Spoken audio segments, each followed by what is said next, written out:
એને મેલડી અમર બનાવી દીધા છે.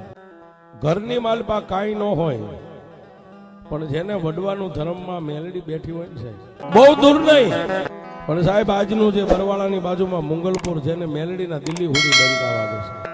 બળદની ખેતી અને હુકી ખેતી, પાણી નહીં. પણ આવો સમય આવ્યો છે, સીઝન લેવાઈ ગઈ અને ફાગણ મહિનો અને ચૈત્ર મહિનો બેહવાની તૈયારી, બધા ખેડૂત પોતપોતાની ખેતી કરવા માંડી ગયા. એટલે મોતી તલસાણીઓ પણ પોતાના બે બળદને છોડી અને હળ લઈ અને ગામના સીમાડાની માથે જ્યાં 15 વીઘાનું પોતાનું ખેતર છે ત્યાં જઈને ઉભો રહ્યો સાહેબ.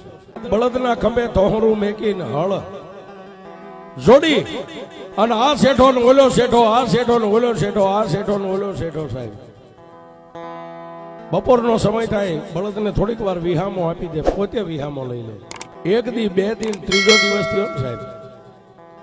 એ મોતી તલસાણીયાના ઘરેથી જે બાઈ હતી ને, બાઈ ભાત લઈ અને બપોરના 11-12 વાગ્યાનો સમય થયો એટલે ભાત લઈ ભતવારી બની અને ગામના સીમાડાની માથે ભાત દેવા માટે પોતાની પત્નીને આમ શેઠાની માથે આવતા જોઈને મોતી તલસાણીયાને એમ થઈ ગયું કે ઓહો, મારે ઘરે છોકરા હજી નાના છે, ના છોકરાને કોના વરાહે મેકીને આવી છે.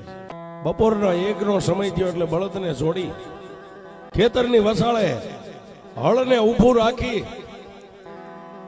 અને મોતી તલસાણીઓ બપોરા કરવા માટે બેઠો એટલે પોતાની બાઈએ એક પાણીનું કુરડું સાહેબ, એ વખતે આવા લોટા આ બધા સાધનો નતા,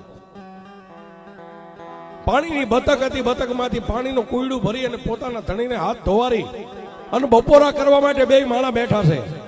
બપોરા કરીને ઉભા થયા એટલે બાઈ એટલું કે છે કે સ્વામિનાથ, અરે છોકરાને રેઠા મેકીને આવી છે, હવે તમારાથી બને એટલું હાંકો, હું જાઉં છું ઘરે. બીજો દિવસ ઉગ્યો એટલે બપોરનો સમય થયો એટલે બપોરે પાછી ભાત લઈને આવી છે.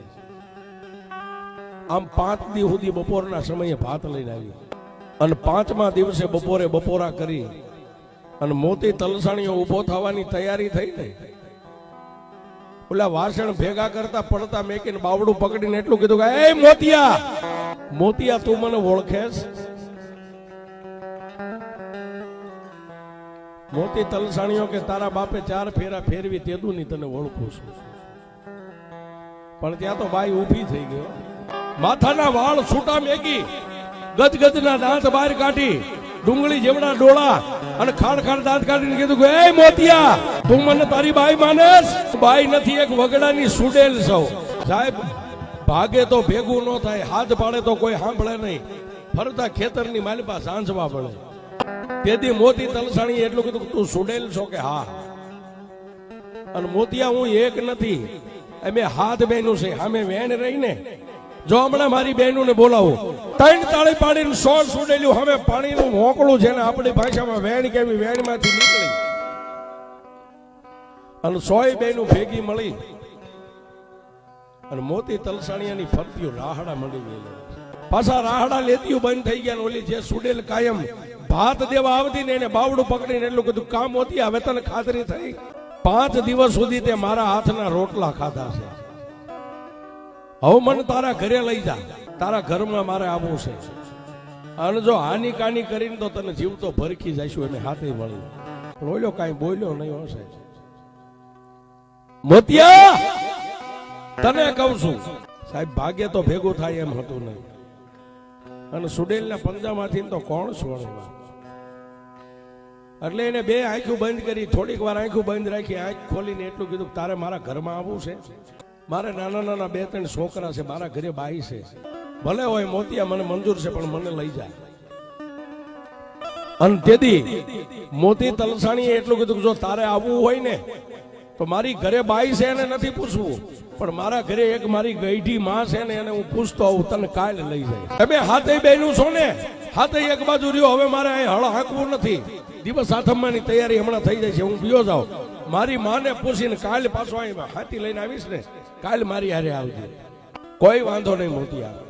પણ જોજે હો, અમે સુડેલું છે, જો અમને છેતરી ને તો તારા ઘરે આવતા મને વાર નહીં લાગે, કોઈ વાંધો નહીં. મારી ગઈઠી માને પૂછીને કાલ હું આવીશ, તને લઈ જઈશ.